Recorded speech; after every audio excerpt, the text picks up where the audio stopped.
টিনের চালে বৃষ্টির শব্দ কার না ভালো লাগে বলেন? আমার তো বেশ ভালো লাগে। আজকাল কিন্তু এই বৃষ্টির শব্দগুলো উঠে গেছে বিল্ডিং আর ছাদ হওয়ার কারণে। তো টিনের চালে বৃষ্টি পড়লেও কিন্তু রাতের ঘুমটা অনেক বেশি ভালো হয়।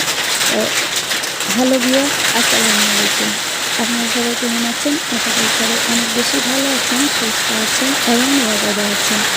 আমরা ভালো আছি আলহামদুলিল্লাহ। আবারও চলে এসেছি আপনাদের মাঝে কিছু গল্প কথা নিয়ে। তো দেখতে থাকুন। এটা ছিল ঈদের দিন রাত্রের ভিডিও, আগের দিন রাত্রের ভিডিও। বুনো করতেছে আর এখানে আছে মুসুরের ডাউল। আসলে বাইরে প্রচণ্ড অন্ধকার। এখানে আছে জামার মুরগির ডিম, দেশি ডিম একদম। পেঁয়াজ মরিচ কেটে রেখেছি। তো আজকে এই শুকনো খাবারই, এতে বাহিরের ওয়েদারটাই দেখেন, আকাশে মেঘ। এটা বিকেল 4টা বাজে।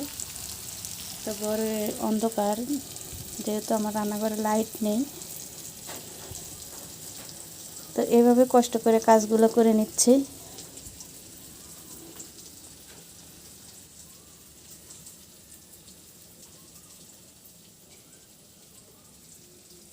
এতদিন তো আমার ঘরের বাহিরে রান্নাঘর, মাটির রান্নাঘর দেখেছেন।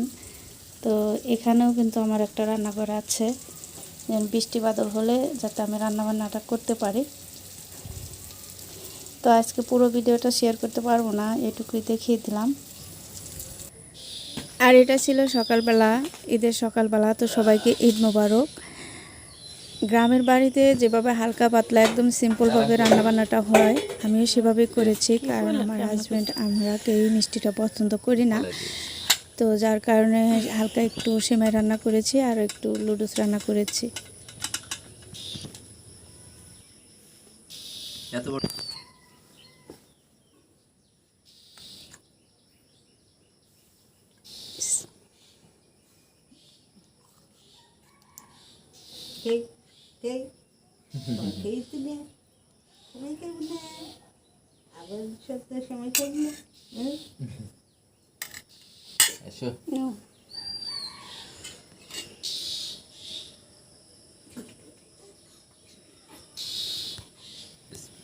মাছ দেওয়া যায়।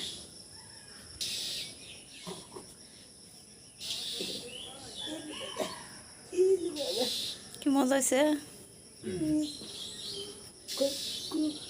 দুধ দিচ্ছি বেশি করে, দুধ দিয়ে রাঁধছে। সব কিছু বেশি, নারকেল।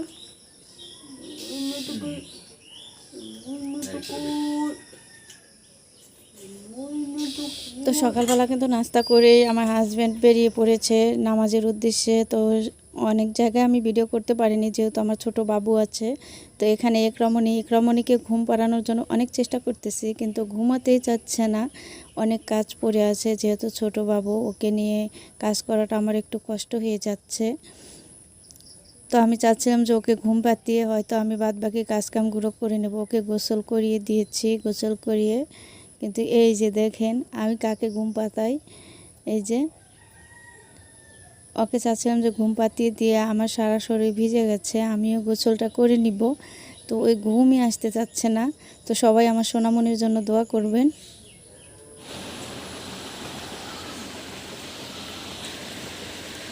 দাও, আদা রসুন দিয়ে দাও, ওগুলো সব দিয়ে দাও।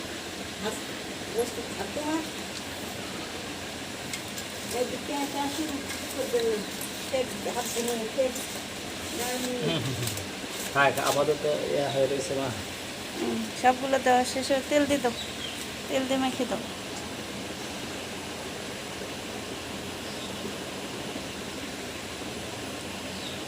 সরিষার তেল, হ্যাঁ, হাতের পর দাও, হাত জ্বলবো। বেশি করে আরও দাও। হয়েছে।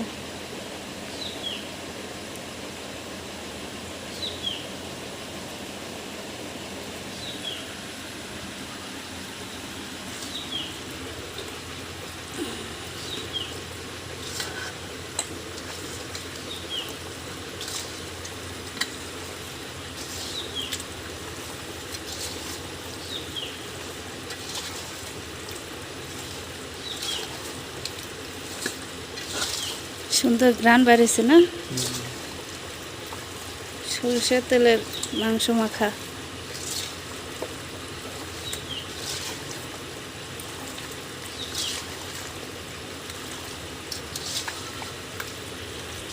পানি দিয়ে দাও, হাত ধুয়ে দাও।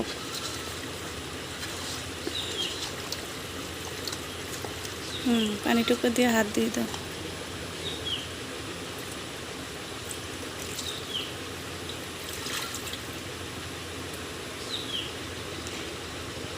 कैसे? দুই মুড়ো জাকি দাও ধরে।